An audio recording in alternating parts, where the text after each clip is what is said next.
rappeler le projet de ce livre, c'est d'abord de dire que c'était une thèse que j'avais faite en sociologie et professeur Sen l'a rappelé tout à l'heure, où je voulais effectivement comprendre le système qui m'a formé, mais au-delà, il y avait toujours cette rhétorique de dire l'enseignement ou à l'université on formait des chômeurs et que des chercheurs qui cherchent on en trouve et des chercheurs qui trouvent on en cherche.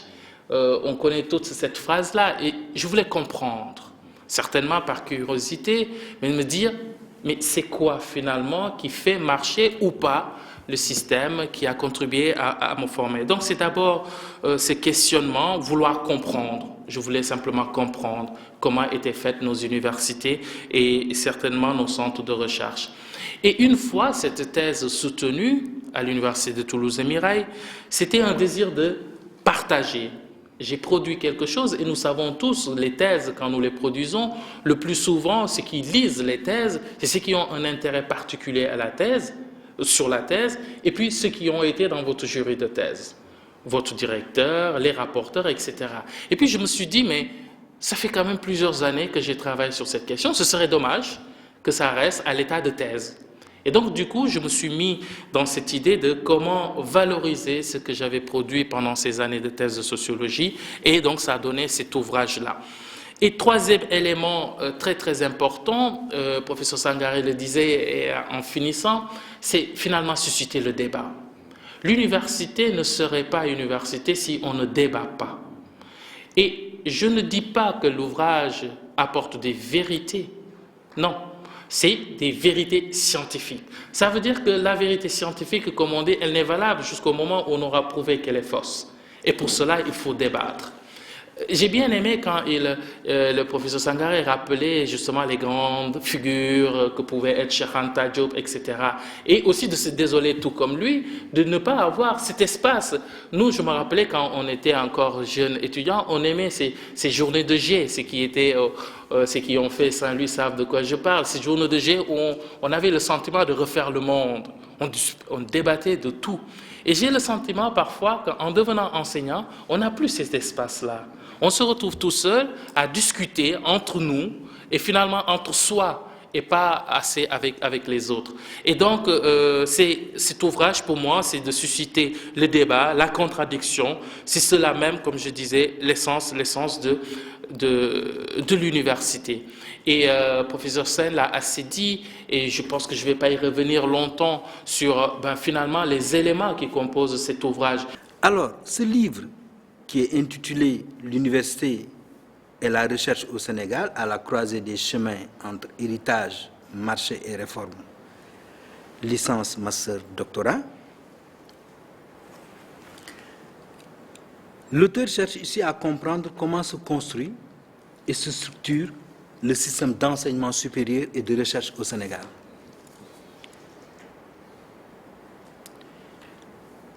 À une rencontre que nous avions eue dans le cadre du ministère de l'Enseignement supérieur, où il était question de mettre en place la direction générale de la recherche, on nous avait conviés à une rencontre, et je pense qu'il y a certaines personnes, je pense à Babacar Gaïfal, qui était ce jour-là, je m'étais élevé sur l'absence de politique de recherche au Sénégal.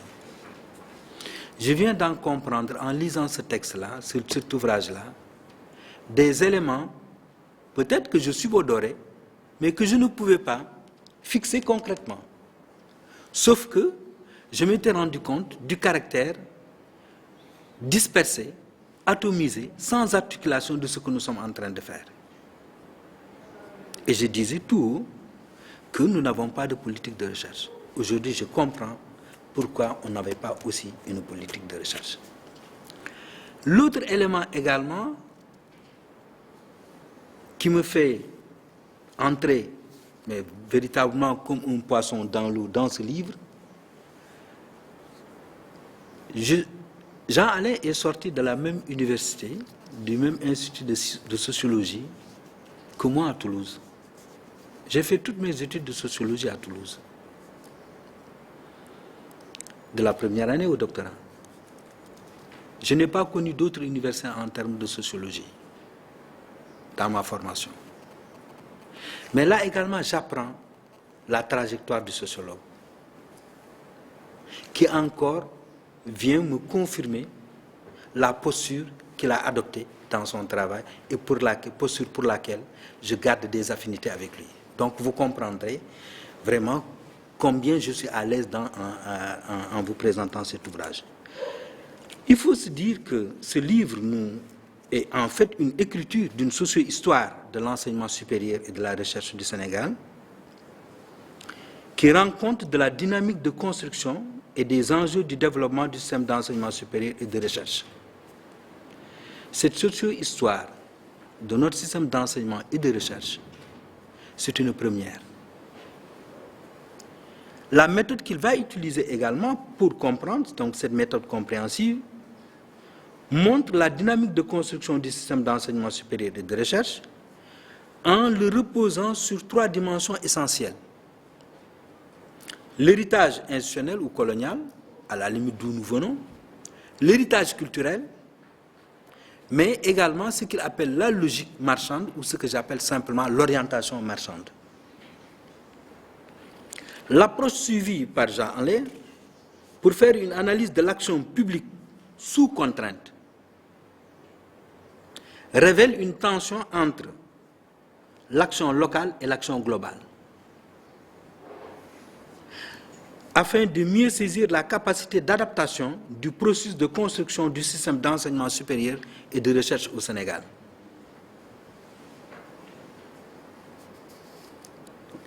Pour répondre aux enjeux du développement, en intégrant les contraintes internes et externes auxquelles le système est confronté, mais j'ajouterai également est soumis, l'État et les différentes parties prenantes reconsidèrent le pilotage de l'enseignement supérieur et de la recherche face aux défis de la gouvernance universitaire et de la recherche, mais également face à la globalisation. C'est ce que nous sommes en train de vivre aujourd'hui, avec, à la suite donc de la concertation pour l'avenir de l'enseignement supérieur.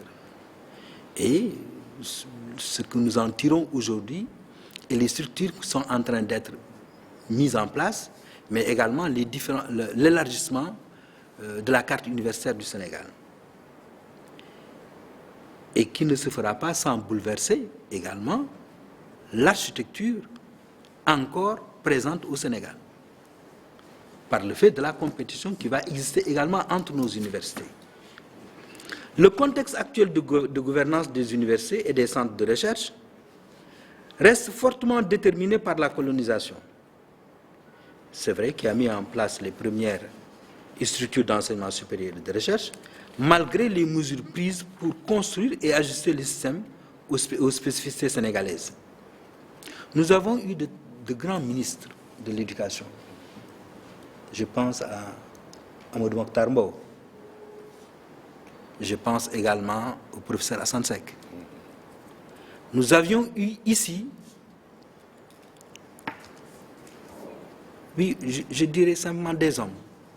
Je ne dirais pas des génies, mais des hommes dans leur société, des hommes dans leur propre histoire, et qui avaient encouragé et qui ont tenté d'encourager un système d'enseignement qui répond à nos propres préoccupations. Et je crois que ce retour-là, sur les spécificités sénégalaises, Jean Allain va faire une incursion là-dedans. Cette constatation qualifiée de rupture s'est confrontée à une série de résistances émanant du système d'abord, mais également dans sa capacité à se transformer radicalement, et des acteurs ensuite, dans leurs aptitudes à construire ce système en transformation.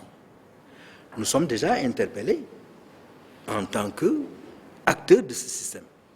L'auteur nous propose de voir dans cette dynamique un certain nombre d'éléments constitutifs. D'abord, une construction difficile selon une direction centrale qui serait commune à l'ensemble des structures. Cette difficulté s'expliquerait par 2 éléments, une survivance des logiques et structurations héritées de la colonisation d'une part, mais également des stratégies étatiques faiblement définies d'autre part. Ensuite, une dualité difficile entre le public et le privé.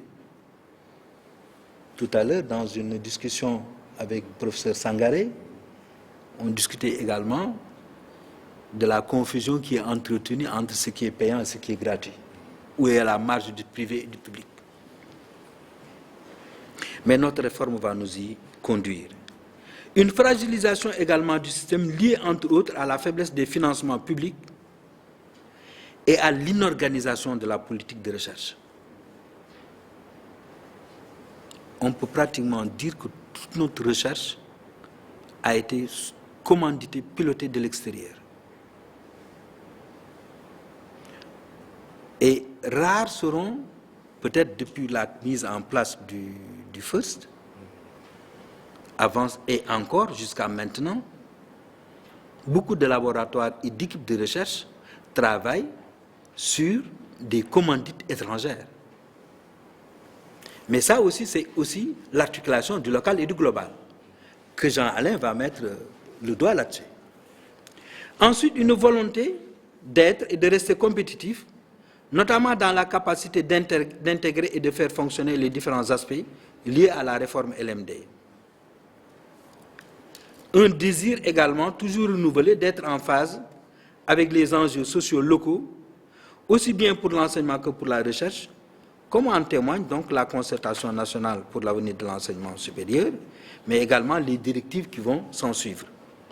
L'auteur présente également ainsi la construction du système d'enseignement supérieur et de recherche au Sénégal comme un lieu où se manifestent des négociations, des régulations entre des injonctions supranationales, des directives nationales ou gouvernementales et les acteurs individuels.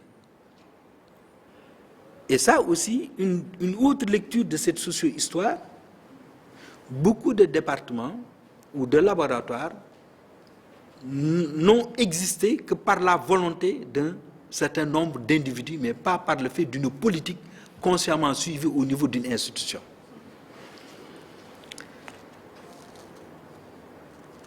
De par leurs affrontements, leurs ajustements, leurs négociations autour de projets, les acteurs construisent le système par combinaison et également par cohabitation de plusieurs logiques.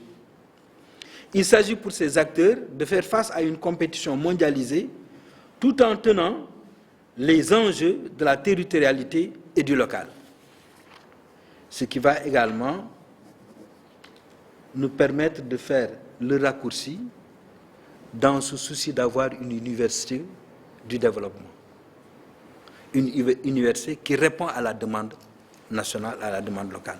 Pour y répondre, les acteurs construisent des compromis qui se manifestent par la combinaison de plusieurs modèles que l'auteur propose d'appeler le système à 3 E. Et d'abord l'extraversion relative, ce qui est le propre de notre économie, elle est essentiellement extravertie. L'enracinement graduel, là également c'est la marque aussi des générations et également des hommes qui vont piloter les différentes institutions que nous connaissons, mais l'échange concurrentiel. Donc ces 3 E, ce système-là des 3 E, va être le lieu où une compétence qui témoigne d'une capacité adaptative des acteurs sénégalais, mais qui tient également dans un équilibre fragile, toujours négocié et en perpétuelle recomposition, selon le temps, les jeux de force, les acteurs en présence, les enjeux qui sont repérés, et en somme, selon les configurations du moment. L'analyse a par ailleurs pu révéler 2 postures difficiles à tenir pour l'État du Sénégal. Nous sommes dans le cadre d'une action publique, d'une action politique publique. D'une part, une action soutenue dans la construction d'un espace national d'enseignement supérieur et de recherche. D'autre part, une conquête toujours présente pour le contrôle du pilotage du système. Et nous avons vu tout ce qui s'est passé récemment à travers le décret que certains pensaient l'avoir incendié.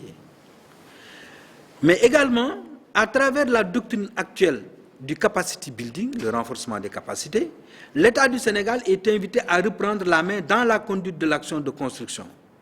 Toutefois, l'État se heurte souvent à des résistances qui modulent cette même action. De fait, le système national est constamment confronté à la fois aux enjeux de gouvernance interne et d'assurance qualité. Donc vous comprendrez pourquoi également je dis qu'il n'y a pas de hasard. Les choses viennent à point nommé.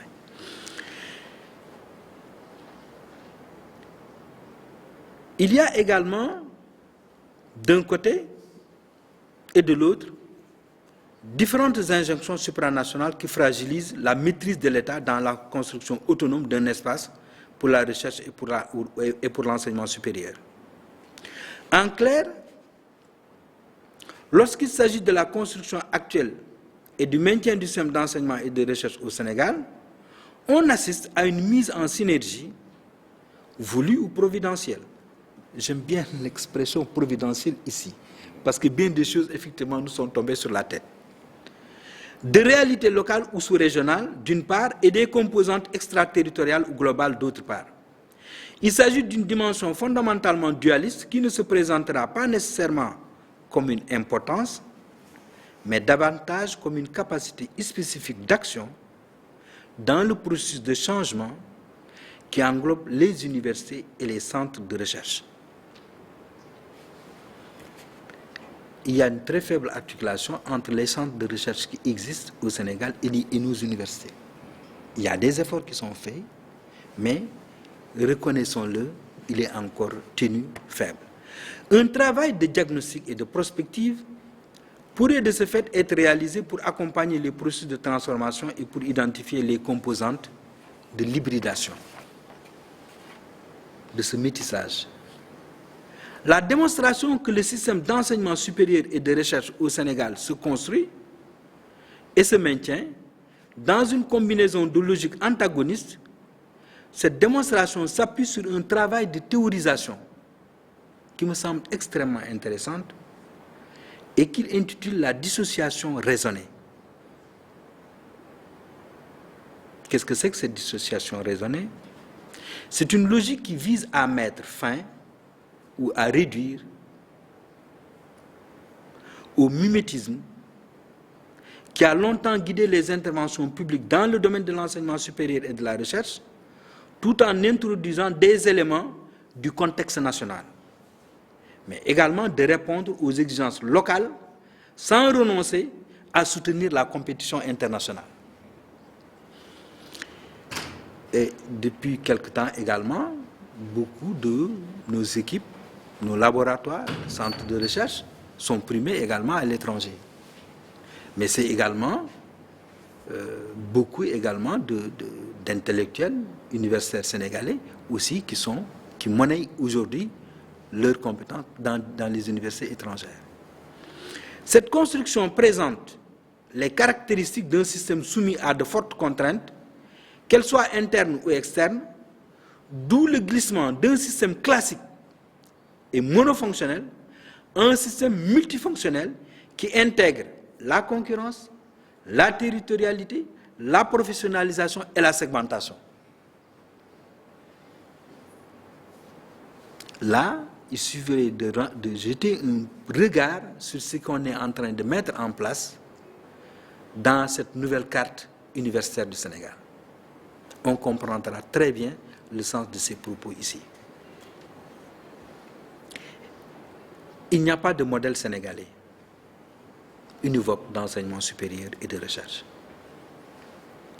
C'est le fruit d'une hybridation à la recherche du juste milieu, par combinaison et compromis entre un héritage institutionnel, une culture et un marché. Aujourd'hui, la logique marchande autorise le déplacement des frontières tout en introduisant une porosité, des espaces de normalisation, de certification et de régulation. Ce livre nous invite à assumer notre responsabilité sociale d'acteurs du système d'enseignement et de recherche de notre pays. Alain assume cette responsabilité en s'investissant dans ce qu'on appelle la sociologie du compromis. Et il assume ce champ scientifique de la recherche. Mais, comme je le dis, un bon sociologue, il a fait ce qu'on appelle Dello Souf Ndjoukel.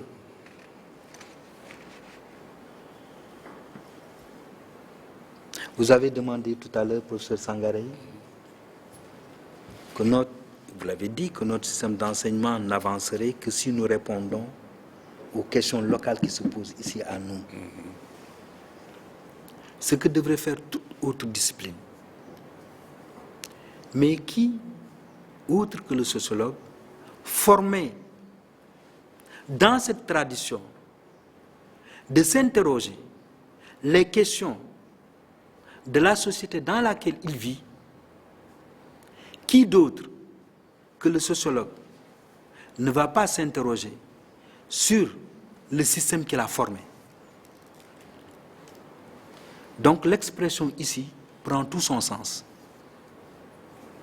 D'autres auraient pu travailler en tant que sociologues sur leur communauté d'origine pour comprendre les mutations sociologiques qui sont opérées. Et dans cette direction, beaucoup de sociologues aujourd'hui s'inscrivent dans ce champ-là. Le champ de la pluralité, où les méthodes également sont des méthodes plurielles. Mais également, nous sommes aujourd'hui dans un moment où l'acteur se déploie dans le cadre d'équipe, dans le cadre de confrontation, dans la mise en dans la problématisation de leur objet de recherche. On est confronté de plus en plus à cette pluralité. Donc, je crois comprendre parfaitement qu'ils s'inscrivent, Jean-Alain, dans cette sociologie du compromis. Et c'est sur ces mots, Monsieur le Président, que je vous invite, auditeurs, participants à cette présentation, à lire véritablement cet ouvrage pour bien comprendre comment le système d'enseignement supérieur et de recherche fonctionne. Mais c'est également un appel à s'interroger quel type de recherche nous devons faire dans l'horizon, par exemple, du PSE.